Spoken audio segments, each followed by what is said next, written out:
To recommend. Sure. Ready, Bob? Yeah. At this time, we'll call to order the January 4th, 2016 pre-council meeting. Mayor Bob Oderkirk residing, please. Quiet crowd.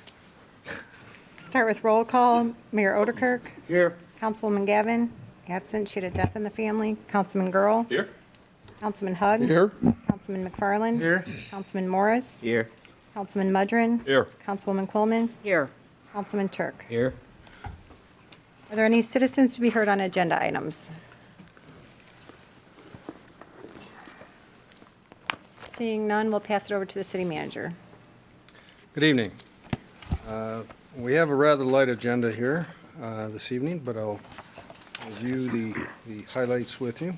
We've got memo number 1 is a position vacancies. We've got a sergeant vacancy and 2 patrol officer vacancies, clerk typist vacancy, and community economic development services. There's residential property inspector positions that are vacant. These are all due to retirements or departures within the department. These are not new positions established by the budget. Then council memo number 2, and the majority of the memos on the agenda this evening have to do with the intersection improvements that are planned this coming year at Caton Farm and Essington Roads. So the first one of those memos, number 2, has to deal with acquisition of right-of-way of property that is held by three individuals. These are the last 3 parcels that we need to acquire. And I want to point out something. The third parcel there that it is at 2409 is listed at $18,500. That should be $20,000. And there is a corresponding, I think it's the 4th page from the last, that it mentions that. We will revise these covers for you and the backup for tomorrow night's meeting, so everything is in order to make sure that you adopt it according to the exact numbers that are proposed and were negotiated with each of these 3 parties. So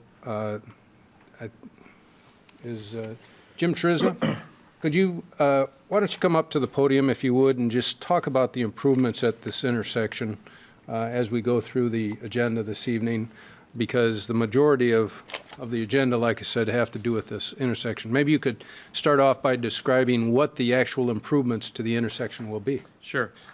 We just talked about this in public service. Essentially, the intersection of Caton Farm and Essington is going to be improved by, we're working on the capacity of the intersection. There's some movements that we don't have adequate capacity with the road.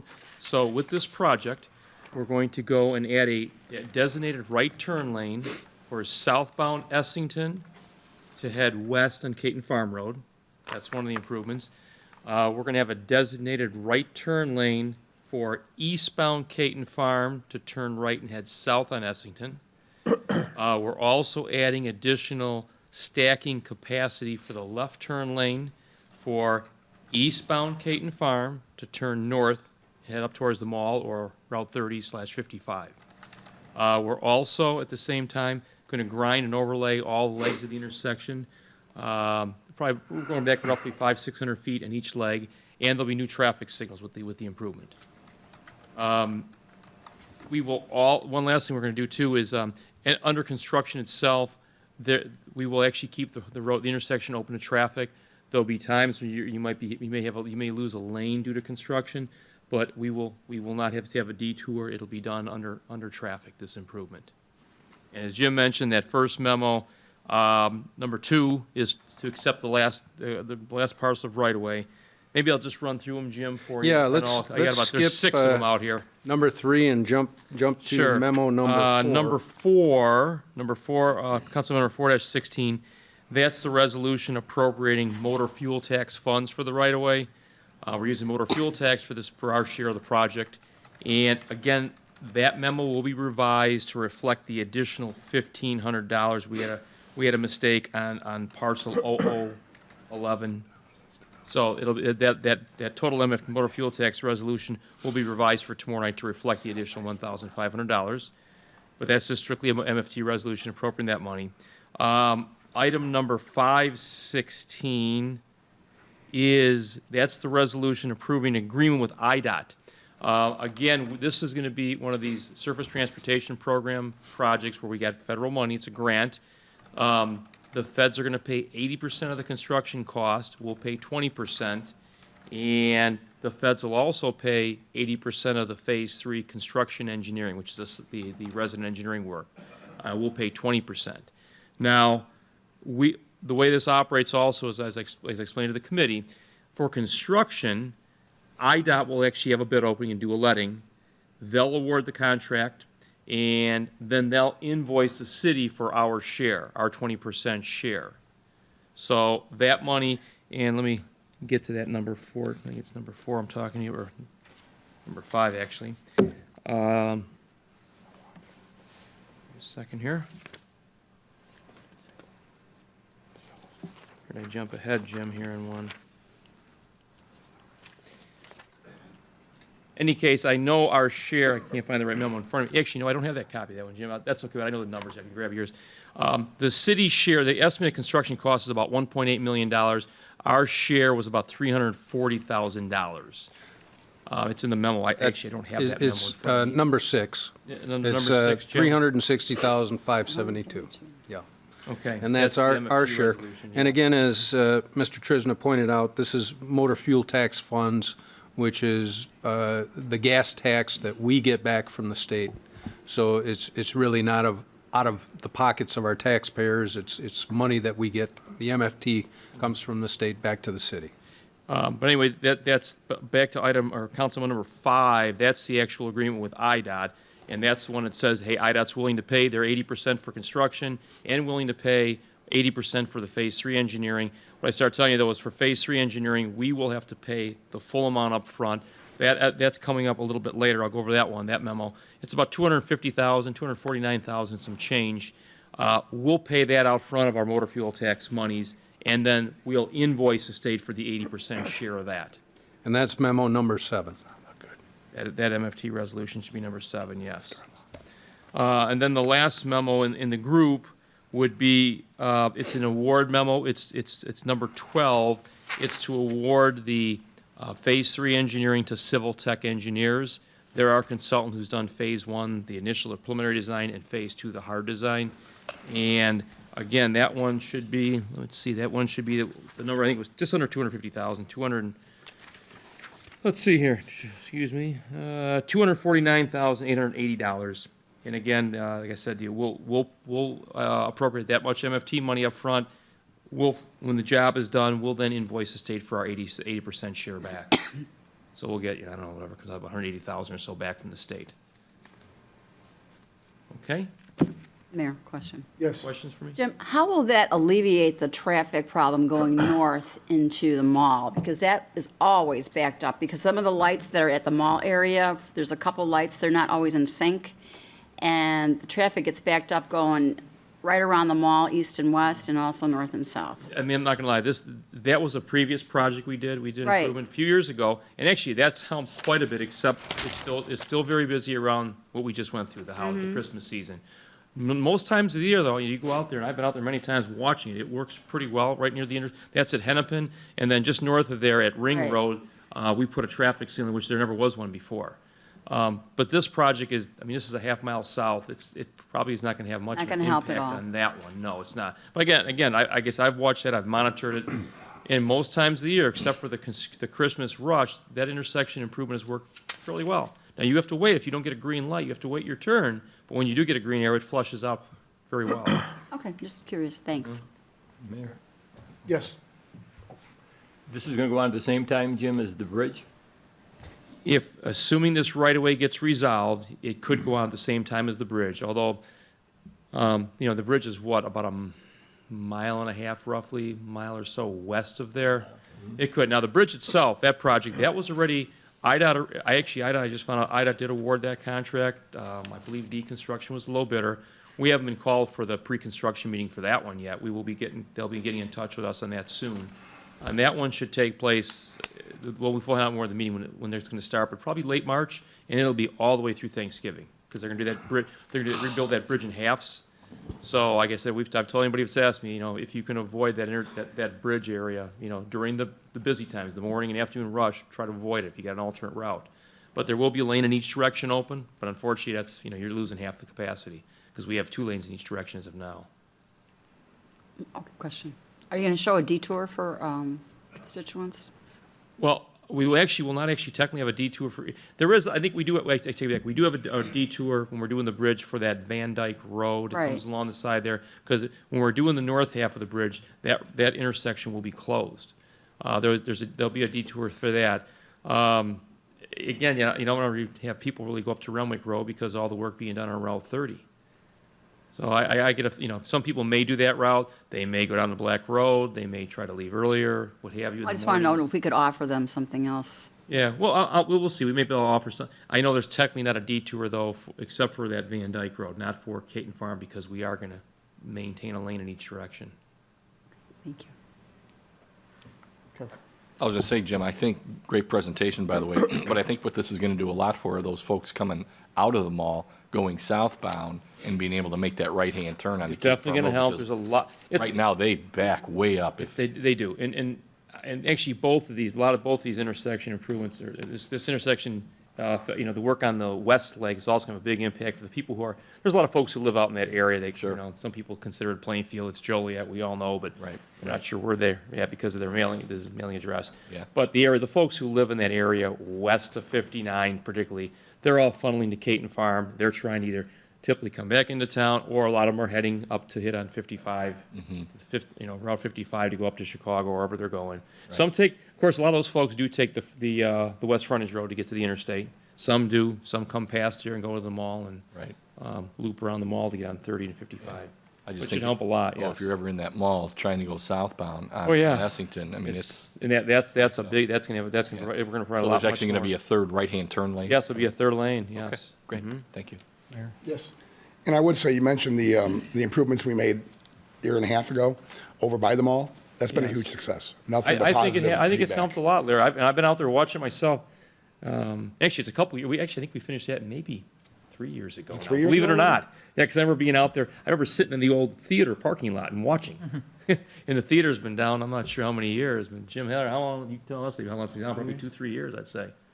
Something like that. So it's been a few years. Not only is But the it's helped a lot. the southbound traffic, like Councilman Girl said, will be addressed at Caton Farm, but for any potential developers, you need that capacity too. It makes it more Yes. attractive. Oh, yeah, exactly. Thank you. Okay. Thanks, guys. Referring back to Council Memo Number 3, this is an annual agreement that we enter into with PACE to use, under Title 20 of Social Security Act, we get funding that we enter into this agreement to provide paratransit services for people with disabilities or persons over 60 years of age who cannot drive.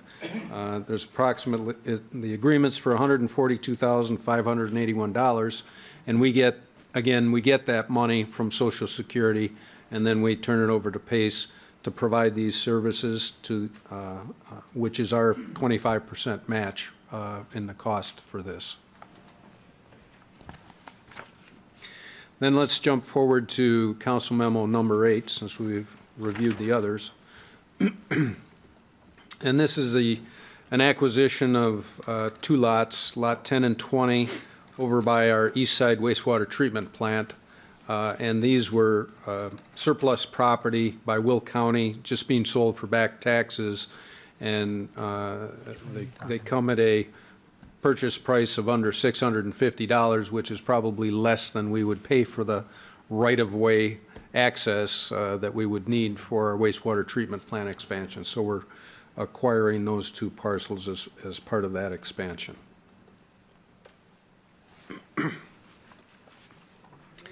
Then Council Memo Number 10 and 11 are both rehab projects for wells that I think were just reviewed by the committee.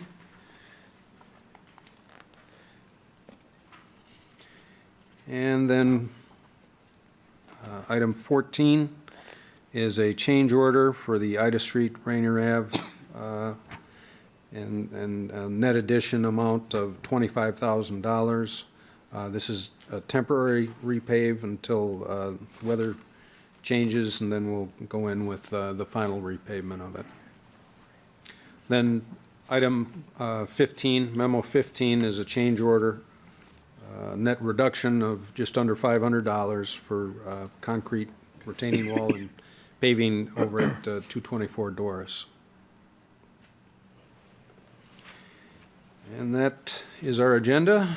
If there aren't any questions, at the conclusion, I do have a request for closed session. Questions? Jim, I'm sorry, Jim, do you want to mention, I want to thank you for setting up the presentation for tomorrow from White and Company. Do you just want to maybe make mention of that to Yeah, the council? tomorrow evening, our meeting starts at 6:30 PM, and the first item on the agenda is a presentation by White and Associates, which is the architectural firm that's been employed by Will County to do the design work and conceptual work for the new county courthouse in downtown Joliet. So they'll be doing a presentation to the mayor and city council tomorrow evening. Thank you. Next, we have public comments. Christopher Pedersen.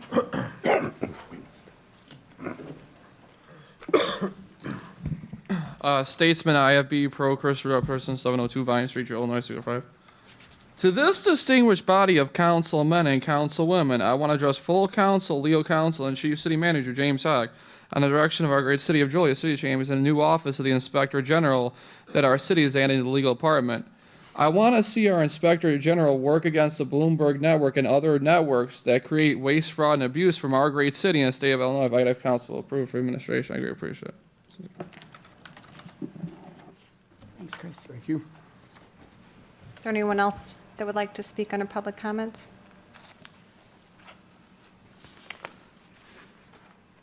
I'd like some clarity on item number, Can you identify yourself, please, for my the name is record? David Bambick, I'm a citizen of Joliet. The number 2 item on the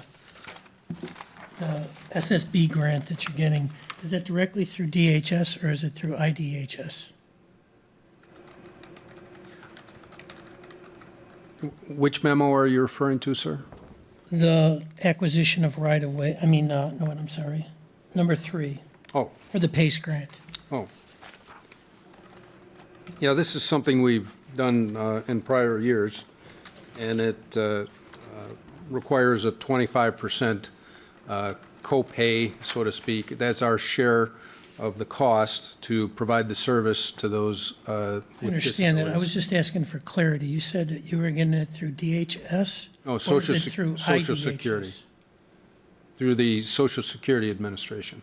Yes, so are you getting it, it's a Title 20 grant. Yes. It either comes through DHS, but are you getting it through IDHS? Do you get the Pell money from them? I'm not sure.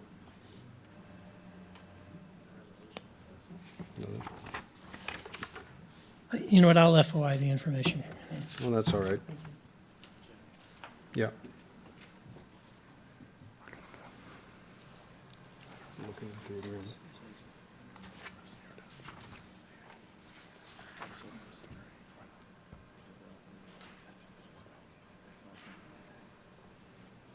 It was IDHS. Sure. Is there anyone else that would like to speak?